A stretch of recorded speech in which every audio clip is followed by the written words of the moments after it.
Evening, this is Captain James Bollinger from the Sussex Smuggler.co.uk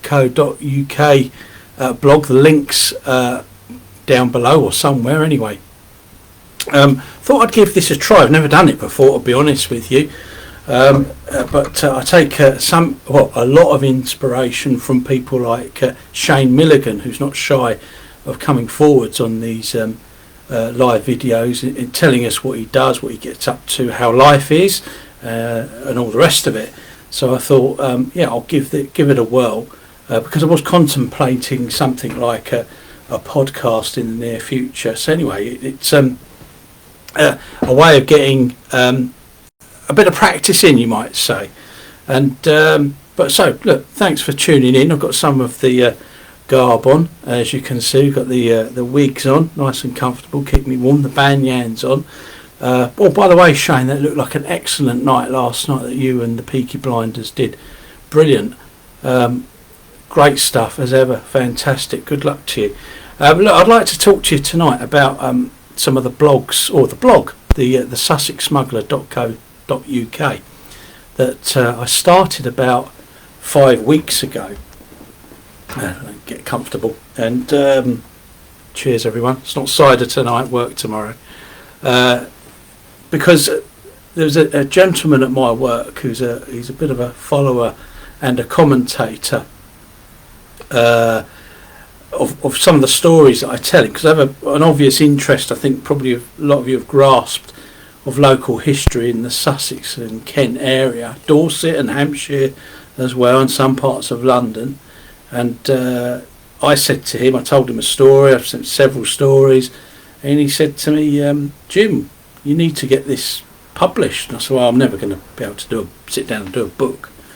So he said, why not do a blog?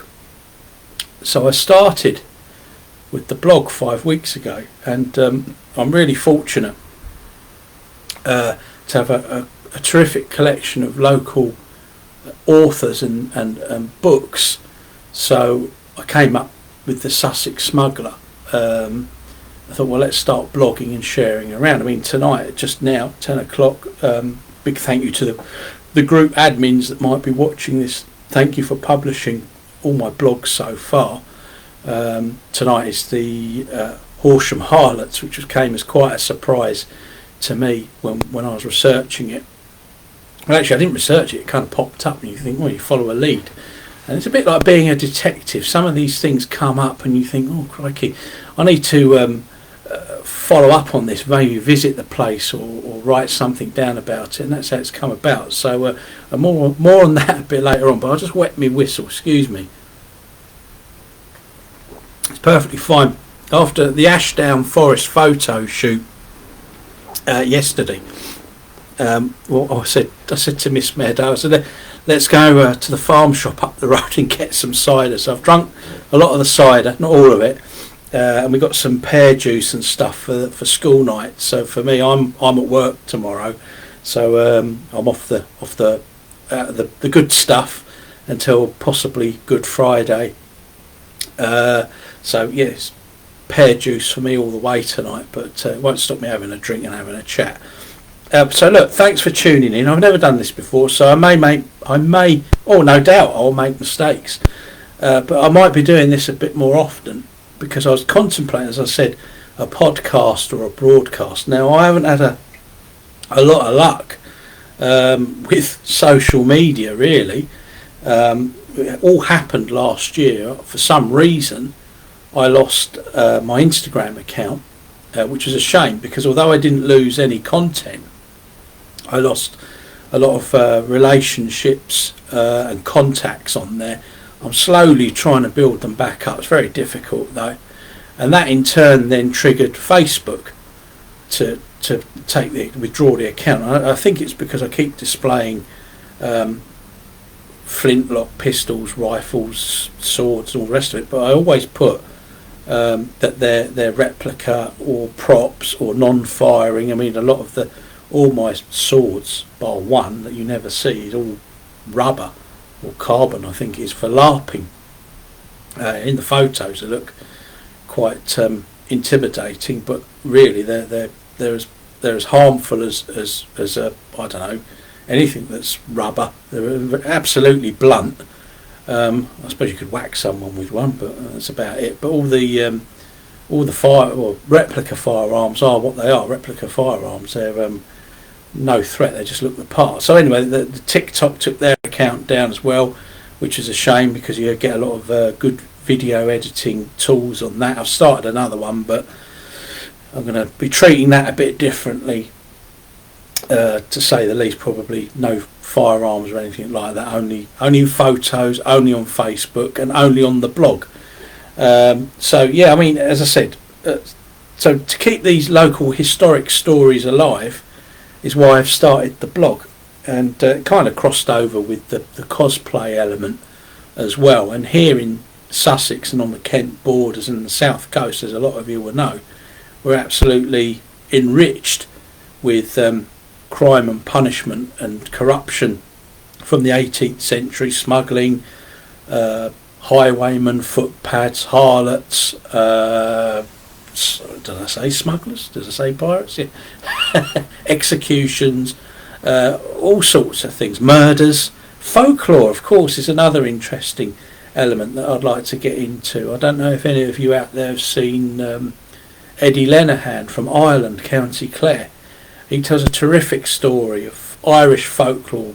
You look him up on YouTube, and really the point is, for me, is to get this stuff logged so it's on there forever, and it doesn't die out, because there are a lot of people I speak to locally, which does surprise me, and I haven't lived in Sussex all my life. I'm from London originally, and you tell them their history, they're quite surprised. And a lot of these people have lived in the area all their life. But again, I'm fortunate that I managed to hunt down some terrific books in my time. One was a bookshop that sadly shut. What was it? Last week on Friday, Badger Books in Worthing. I've got a lot of old smuggling books in there, and they're typically good sources for information. You can quote them, you can rely on them in your blog, and also what I'm really touched by is not just the admin granting the posts as well, but people that write in, leave comments. I mean, I have had some issues, but people on the whole been brilliant. We've had something like 4,000 views in something like 4 or 5 weeks on the blog. I mean, it's absolutely incredible. So I'd like to thank everyone that's taken the time to take a look. I mean, tonight we've done a different sort of a blog.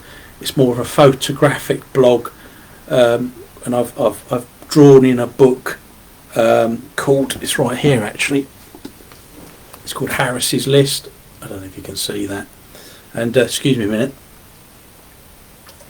I'll just pop this down here. Break the cardinal rule of the house, putting drinks on the garbage. The Harris's List is a book.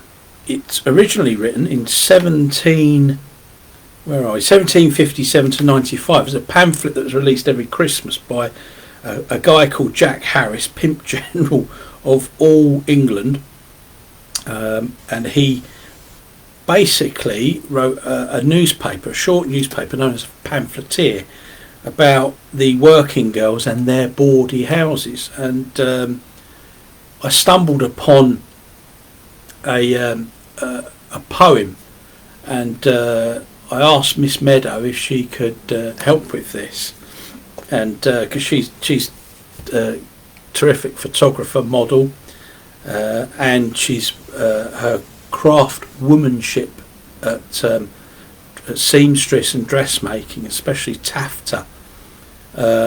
She put all this together. It took probably about a year or two. Some of it was done, a lot of it was done in lockdown, not all of it.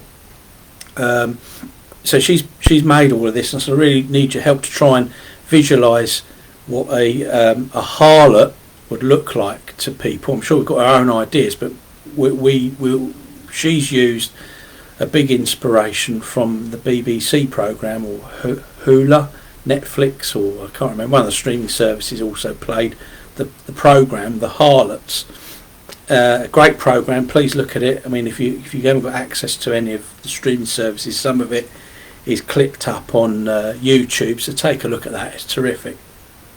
So she's used a lot of the patterns in making those dresses out of the fabric taffeta, and the colours are striking in it, and obviously they wore those colours on the streets and in the bawdy houses to attract attention. So that blog post has gone out already tonight. I was hoping to get this video done before then, but I had some technical issues. So that's gone out. Enjoy that, please. We've got getting back to the blog. People have been really kind with their comments, and thank you very much, as have the admins as well, and giving license to it being posted up. I'd like to say a big thank you to a lady that emailed in her research notes over the Hawkhurst gang murders, called Annie B. Thank you for your time and trouble and your comments there. Hytham J. Chalok, I hope I've got that right. Thank you for your books that you've sent in electronically. Terrific. Actually, they were actually written at the time of the trials and execution of these perpetrators, which will be revealed next Bank Holiday Monday, Easter Bank Holiday Monday. I should get that blog complete with illustrations as well, just to set the scene. So big thank you to you, Hytham. That's been fantastic, massive help. It correlates as well nicely with the Old Bailey Online, where someone somewhere who runs that website has got all these old court documents and sat down and taken all the calligraphy text and typed it all up. And back then spelling wasn't at its best. I mean, I'm not saying I'm the world's best speller, I'm not, far from it, but to sit down and do that has been a massive help. So Hytham, thanks for those books, absolutely terrific. By the way, they were all local print houses that made them in Chichester and at East Grinstead of sizes. Fantastic stuff there. Some lovely comments from an email from Ian Wright that pointed something out about a particular sword known as a hanger. But we might go into what I'm proposing to do is actually do a wash up podcast, maybe a broadcast like this, about the Hawkhurst gang, and see where we go. Just to clear up a few points, anything new that's been raised, and some bits and pieces you read in court papers that you can't quite write down or grasp. You can speculate, and sometimes better and proper fitting to be addressed verbally. So we have that. Thanks, Ian, for that. Mark Vine emailed in to wish the blog luck. Thank you for that, Mark. And I'd also like to say, if I may, if you're looking for something to read and support local authors, do buy Mark Vine's The Crabchurch Conspiracy, 1645, The True Story of Dorset's Bloodiest Secret, by Mark Vine, an excellent foreword by Professor Ronald Hutton. There it is, right there, fantastic. I think I got this for either Christmas or my birthday. The thing is, with Christmas and my birthday, they're days apart. I can't quite remember what I got it for, but nonetheless, a terrific book, and it spurred me on to do an investigation that I'll reveal later on in the blog from a piece in this book. I'll mention it. You'll know when it is. I'll queue it up in the blog, and you'll know what it is. But it was great to learn that the excellent Pirate Festival in Weymouth in October. I didn't get to see it. We didn't get to see everyone. The problem we had was that I work in London, so I get back on Friday late at night, and we were up early the next day. We share the driving and share the drive going and coming back, and I think fatigue kind of caught up with me particularly. So we headed back, because it's a good 3 hours drive, I think, back to Worthing, or 2.5 hours. We should have stayed really, but one of them things, I'm afraid. We didn't plan it too well, but we were there. But the point was, an excellent festival, great to be back in Weymouth. I haven't been there since I was a younger man. This is about 30 years ago, and it brought back all the childhood memories and stuff. Very friendly down there in Weymouth, brilliant. I think they appreciated the pirates down there. I got the feeling it kind of lifted some sort of morale, and I love doing it. I love being part of things like that, walking to a shop and people are exchanging banter and say, oh, can I have a look at this? Can kids come out? Oh, can I have a photograph? Fantastic, brilliant stuff. Absolutely enjoyed it.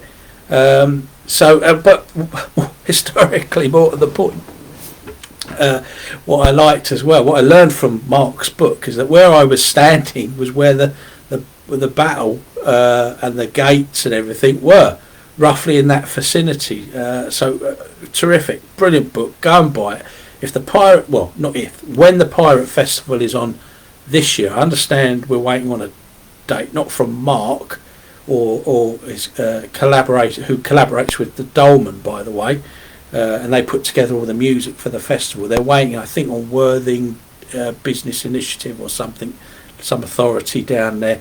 We'll get a date, get it in the diary, get yourselves down there. It's a terrific weekend. You'll see everything. It's brilliant. It's a great people down there. Everyone's very friendly. We really enjoyed it, and look, it's one not to miss. Anyway, talking of festivals and Fantasy Forest, get your tickets now, quick. They're 70% sold out on day tickets. Look, I've, as I said earlier, I've not done a video like this before, so I've more or less done this off the cuff, but I have written some things down, and like most of you, I rely on the old goggles these days to see things. So this weekend, if you're in the Sussex, Kent, Surrey or South East London area, there's a terrific event. We went to it last year, called the Easter Fantasy Festival at Fort Amherst, next Sunday 9th and Monday the 10th of April, so Easter weekend. Get yourselves to it. Brilliant event, great fort. It's a fantasy theme, so you can go as sci-fi, piracy, steampunk, whatever you like, fairies, Dumbledore, Harry Potter, whatever you want to do, Star Wars, Mandalorian, the lot. It's a fantastic family day out, very cheap to get in, and you're supporting the fort. And it's a great event put on by a great Kent Spectations. I hope I've got that right. Terrific event. We'll no doubt be there this year. Looking forward to it. Great stuff, brilliant. So get yourself there if you can. I know last year there's some issues with engineering works and the train. Well, if you can get there this year, don't miss it. There's terrific photo opportunities, massive 18th century cannons. The fort is terrific. The views from the top of the fort are breathtaking across the Medway. It's brilliant. And I believe, historically speaking, they took the event on following Chatham Dockyard's decision not to take the steampunk festival that was on down there. So to the historic Dockyard's loss to Fort Amherst's gain. So brilliant stuff. Get down there for that. Also on Saturday, I believe, on the 8th of April in East Sussex, Rye Heritage Centre, who I've had a lot to do with. A lot of us have, a group of us have.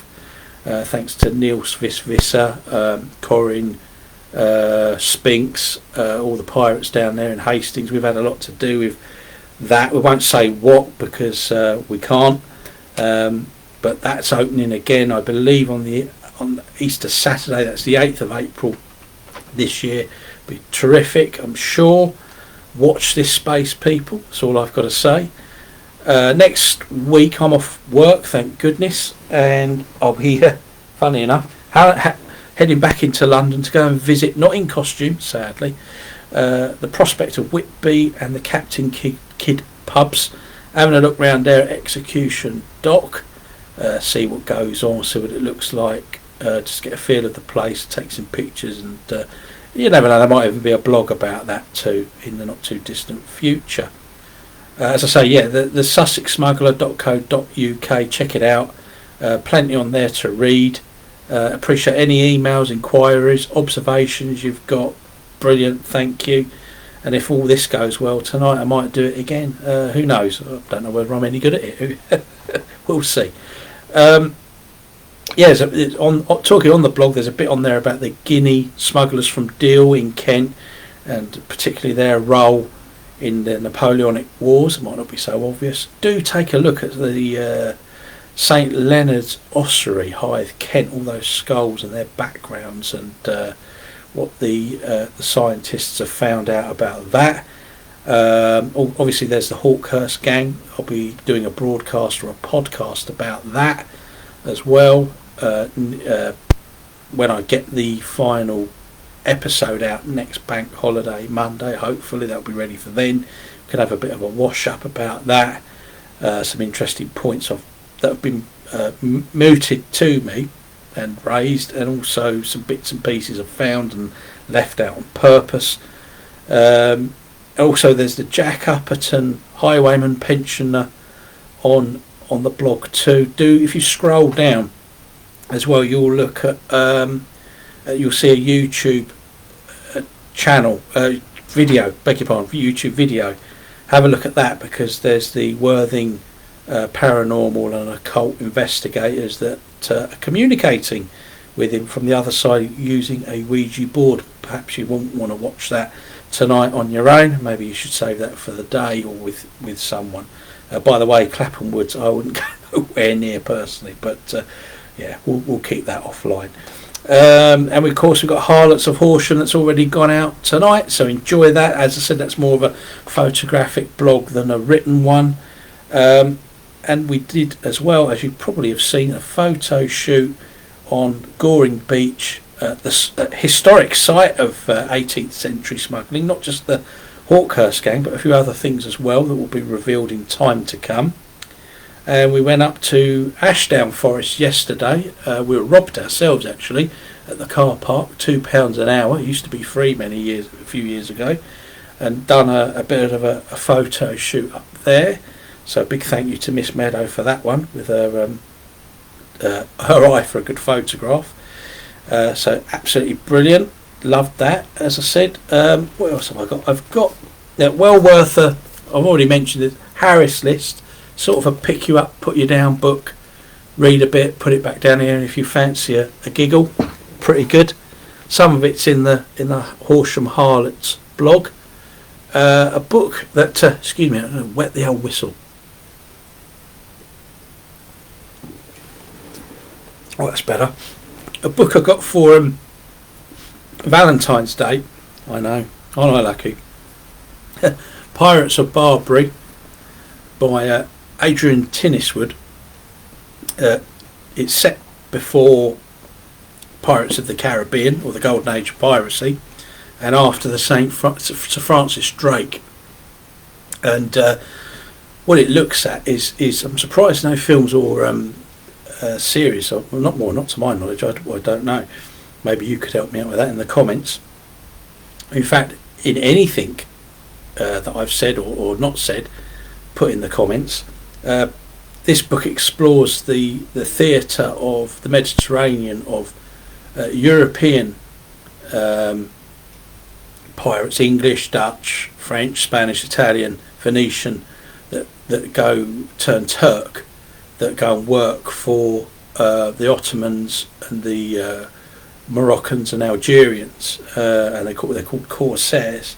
Some even renounce Christianity and turn to Islam, and even change their names. It's a good analysis of everything to do with the Mediterranean theatre of piracy, how trade was executed, how they had their own language between all of them.